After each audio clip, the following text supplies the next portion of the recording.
Hey everyone, want to make AI poster with unique and custom fonts? Today I'll show you how to do it in Ideogram AI. Let's get started.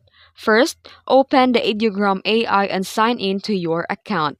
Then here, click Create to start a new project. Then in the prompt box, describe your poster design idea, like this example prompt here.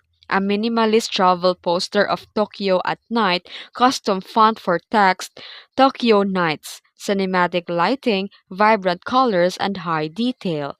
Then for the custom fonts, include a style keywords in your prompt. Then you can also set the aspect ratio and it enable the typography mode to make sure that your font is crisp and clear. Then click generate, check your results and if needed, tweak the rewording and to adjust the font, style, size, and colors, just regenerate it. And once satisfied, hit download and use your poster for printing, social media, or promotions. And that's it. Now you can create an eye-catching AI posters with custom fonts in Ideogram AI. Follow for more AI design tips. Please like and share for more tutorials. Thanks for watching.